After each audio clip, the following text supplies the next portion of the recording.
இவர மாரி தான் இருப்பாருன்னு நினைக்கிறேன். ஏன்னா, அ இவர பத்தி இவ்ளோ தெரிஞ்சக்கப்புறமும் இவருக்கு வந்து ஆட் கொலாபரேஷன் ஆர் Instagramல ஏதாவது ஒரு பேஜ் கொலாபரேஷன்லாம் வந்து இதுக்கப்புறமும் வந்து அவர இன்னமும் வந்து என்கரேஜ் பண்ணி, இன்னும் இவரு வந்து Instagramல ஃபேமஸ் ஆனதுக்கே ஸ்வேதாவோட நேம் மட்டும் தான் காரணம்.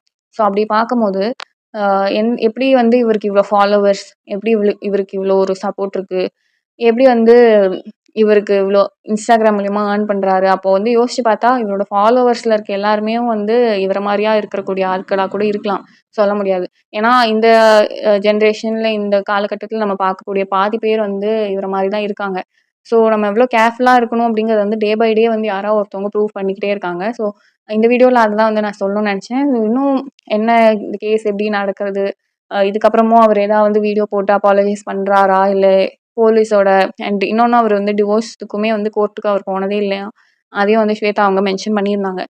ஸோ இதுக்கப்புறம் அவர் என்ன இதுக்கப்புறமாவது திருந்துறாரா? இதுக்கப்புறம் திருந்தி ஒண்ணும் பிரயோஜனம் இல்ல. பட் திருந்துனா 4 பேரோட காசு வந்து காப்பாத்தப்படும்ல. இதுக்கப்புறமும் யார்கிட்டயும் போயிட்டு ஏமாத்தி காசு வாங்கிரக்கூடாதுல்ல. அதுக்காக சொல்றேன். ஸோ இதுதான் இந்த வீடியோல வந்து சொல்ல வந்தது. இன்னும் நெறைய வீடியோஸ் அண்ட் அப்டேட்ஸ்க்காக do like, share, comment and subscribe. Thanks for வாட்சிங்.